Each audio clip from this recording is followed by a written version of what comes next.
আজি ঢেকিয়াজুলিবাসীক বহুত ধন্যবাদ জনাব পাই সুখী হৈছোঁ যে তেখেতসকলে আমাক ইয়াতে হৰিনাম গুণানুকীৰ্তন কৰিব মাতি আনি যিখিনি আমাক সুবিধা দিছে, তেওঁলোকে আমাক যিখিনি সন্মান দিছে, তাত আমি নথৈ আনন্দিত হৈছোঁ আৰু তেওঁলোকক অশেষ ধন্যবাদ জনাইছোঁ। আমাৰ নামৰ দলটি মঙলদৈ বৰমপুৰৰ পৰা আহিছোঁ। আমি পূব ঢেকিয়াজুলি বট শিৱ মন্দিৰ প্ৰাংগণত আজি 3 দিনীয়া কাৰ্যসূচীৰ এক সফল সামৰণি মাৰিলোঁ। মাজুলীৰ ভকত বৈষ্ণৱ শ্ৰীযুত অচ্যুত কুমাৰ নাথদেৱে ভাগৱত পাঠ কৰিছিলে।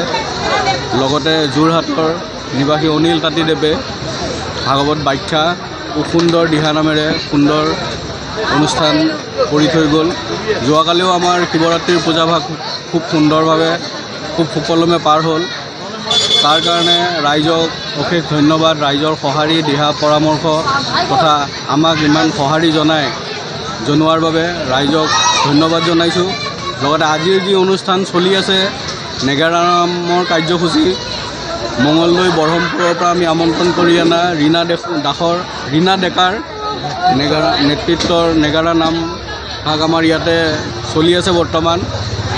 আমিও আজিৰ দিনটোতো সমূহ ৰাইজৰ সহায় সহযোগিতা সম্পূৰ্ণভাৱে আমি পাইছোঁ। ভাগৱত পাঠ ও ব্যাখ্যা অনুষ্ঠানে সুদূৰ মঙলদৈৰ পৰা আমি মঙলদৈৰ বৰহমপুৰৰ পৰা আমি ৰীণা ডেকাৰ দলৰ নাম পাৰ্টি নাগাৰা নামৰ পাৰ্টি আমি আমন্ত্ৰণ কৰি আনিছিলোঁ আৰু তেখেতসকলে অতি ধুনীয়াকৈ আমাৰ ইয়াত মানে নাম পৰিৱেশন কৰিলে। গতিকে তাৰ কাৰণে তেখেতসকলক আমি আমাৰ কমিটিৰ তৰফৰ পৰা আমি ধন্যবাদ জ্ঞাপন কৰিছোঁ। বহুত ভাল লাগিছে। আগত তেনেকৈ নাছিলে।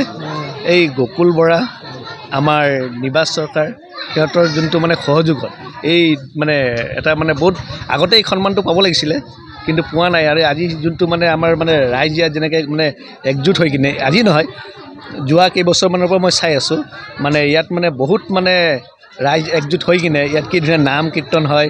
তাৰ আকৌ আমাৰ শিৱৰাত্ৰি শাওণ মাহ, তাৰপিছত আকৌ মহাশিৱৰাত্ৰি কি ধুনীয়া আয়োজন কৰা হয়। আগন্তুক দিনবোৰত যাতে ইয়াৰ যদি আমাৰ কৃষ্ণনগৰৰ ৰাইজ বুলিয়ে নহয়, আমাৰ সকলো মানে ঢেকিয়াজুলিৰ ৰাইজ মিলি যদি এই ইয়াত যে সহযোগ কৰে, তে এইটো মানে বহুত ডাঙৰ এটা মানে সপোন আছে যে আমি সেই দিনকেইটা আকৌ বহুত আগবাঢ়ি যাব পাৰিম।